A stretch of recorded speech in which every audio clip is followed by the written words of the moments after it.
తెలంగాణ రాష్ట్రానికి సంబంధించి నిరుద్యోగుల విషయంలో ఖచ్చితంగా జాబ్ క్యాలెండర్ అలాగే నిరుద్యోగుల సమస్యలపైన మాట్లాడడానికి అవకాశం కల్పించాలని వాయిదా తీర్మానం అయితే బీఆర్ఎస్ పార్టీ ఎమ్మెల్యే తారక రామారావు అయితే వేయడం జరిగింది. ఇతర మంత్రులు కూడా దానికి సంబంధించినటువంటి విషయంలో అప్రూవల్ చెప్తూ ఒక స్పీకర్ వద్ద ఒక ప్రతిపాదన పెడితే స్పీకర్ అయితే తిరస్కరించడం జరిగింది. ఇదే విషయంపైన మనతో మాట్లాడడానికి బీఆర్ఎస్ రాష్ట్ర అధ్యక్షుడు గెల్లు శ్రీనివాస్ యాదవ్ ఉన్నారు.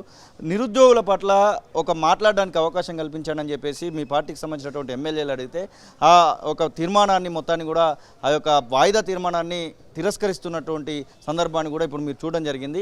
ఎట్లా చూడొస్తారు ఇట్లా నిరుద్యోగుల విషయంలో కాంగ్రెస్ పార్టీ ప్రభుత్వం చేస్తున్నటువంటి విధానాన్ని?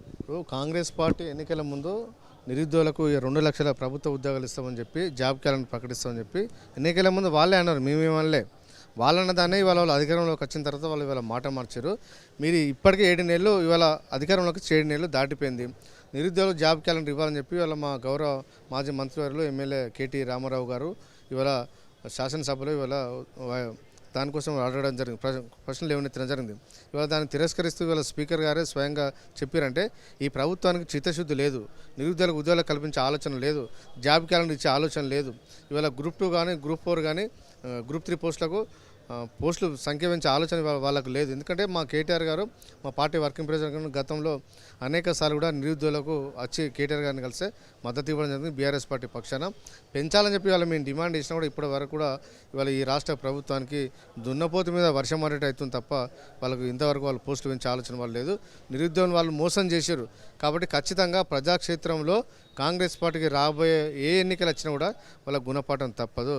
ఖచ్చితంగా రేపు పార్టీ ఫిరాయించిన ఎమ్మెల్యేలు డిస్క్వాలిఫై అవుతారు కంపల్సరీ. ఇవాళ స్పీకర్ గారు దాన్ని తాత్సారం చేసినా కూడా మాకు న్యాయస్థానంలో సుప్రీంకోర్టులో కూడా మాకు ఖచ్చితంగా న్యాయం జరుగుతున్న ఆలోచనతో మేము ఒకవేళ సుప్రీంకోర్టు మాకు అనుకూలంగా ఇచ్చంటే ఖచ్చితంగా ఉప ఎన్నికలు ఈ రాష్ట్రంలో రాక తప్పదు. కాంగ్రెస్ పార్టీని ఈ రాబోయే ఉప ఎన్నికల్లో కూడా బొంద పెట్టకదు. ఇదే నిరుద్యోగులు వాళ్ళకు వ్యతిరేకంగా పనిచేయడానికి వాళ్ళు సిద్ధంగా ఉన్నారు. బడ్జెట్ సమావేశాలు కూడా జరుగుతూ ఉన్నాయి. బడ్జెట్ రేపు ప్రవేశపెట్టబోతూ ఉన్నారు. నిరుద్యోగులకు సంబంధించి, ఉద్యోగులకు సంబంధించి, అలాగే విద్యార్థులకు సంబంధించినటువంటి విషయంలో ఎట్లా ఉంటుంది అనుకుంటున్నారు? బడ్జెట్ కంటే ముందు ఏదైతే మేనిఫెస్టోలో వారు చాలా విషయాలను అయితే చెప్పడం జరిగింది, ఈ బడ్జెట్లో ఉంటాయనేటువంటి ఆశ ఏమన్నా ఉందా? మాకైతే అట్లా ఏమి అనిపిస్తలేదు. ఎందుకంటే ఎన్నికల ముందు నిరుద్యోగుల గురించి ఇచ్చిన హామీనే వాళ్ళు ఇవాళ చేయలేకపోతున్నారు. వాళ్ళ చేతిలో ఉన్నది 25,000 డిఎస్సి మెగా డిఎస్సి ఇస్తా అని చెప్పి వాళ్ళు ఇవాళ 5,000 పోస్టులతోనే వాళ్ళు ఇవాళ నోటిఫికేషన్ ఇచ్చారు. గతంలో మేము ఇచ్చిన 5,000 వాళ్ళు ఒక 5-6,000 ఇచ్చి ఇవాళ నోటిఫికేషన్ ఇచ్చిన చరిత్ర ఇవాళ కాంగ్రెస్ పార్టీ. కాబట్టి మాకు ఇవాళ నిరుద్యోగ అంశమే తెలిపింది. ఈ ప్రభుత్వం ఏం చేయదు అనే దానికి అదొకటే నిదర్శనం. కాబట్టి ఖచ్చితంగా ఇవాళ యువకులకు ఇవాళ ఎవరైతే గ్రాడ్యుయేట్లు ఉన్నారో వాళ్ళందరికీ నిరుద్యోగ వృత్తి 4,000 ఇస్తా అని చెప్పారు. ఇప్పటివరకు దాని మీద ఊసలేదు, ఇంతవరకు ఏం లేదు. అదేవిధంగా 5 లక్షల రూపాయలకు విద్యా లోన్ ఇస్తా అని చెప్పారు. ఇంతవరకు దాని ఎలాంటి మార్గదర్శకాలు తయారు చేయాలి, క్యాబినెట్ డిస్కషన్ చేయాలి, శాసనసభలో వాళ్ళు నిర్ణయం తీసుకునే పరిస్థితి వాళ్ళకి ఇవాళ లేదు. కాబట్టి ఖచ్చితంగా ఈ ప్రభుత్వం, ఈ రాష్ట్రంలో నిరుద్యోగులు అందరూ కూడా ఈ ప్రభుత్వానికి వ్యతిరేకంగా, రేవంత్ రెడ్డి గారి ప్రభుత్వానికి వ్యతిరేకంగా రేపు భవిష్యత్తులో పోరాటం తప్పదు. తిరుగుబాటు ఖచ్చితంగా ఉంటుంది. తెలంగాణ నేలనేది తిరుగుబాటు స్వభావం. కాబట్టి ఖచ్చితంగా దానికి గుణపాఠం వాళ్ళు అనుభవిస్తారు. వాళ్ళు ఇంకా నిరుద్యోగుల పక్షాన, విద్యార్థుల పక్షాన, రియంబర్స్మెంట్ విషయంలో చాలా ఇబ్బందులు పడుతున్నటువంటి విద్యార్థుల పక్షాన బీఆర్ఎస్వి ఎలాంటి కార్యాచరణ రూపొందించబోతాం? ఖచ్చితంగా మేము పోరాటం చేస్తాం. ఎందుకంటే ఎన్నికల ముందు ఇవాళ ప్రైవేట్ యాజమాన్యాలందరినీ దగ్గర తీసుకొని మాకు ఒకసారి అవకాశం ఇవ్వండి, మీరు విద్యార్థులు, మీ స్టాఫ్ను అందరూ మీరు చెప్పండి, కాంగ్రెస్ పార్టీ అవకాశం ఇస్తే రేపు మీ ఫీజు రియంబర్స్మెంట్ అధికారంలోకి వచ్చిన వెంటనే నెలలో పట్టే పూర్తి స్థాయిలో మేము ఇస్తామని చెప్పారు.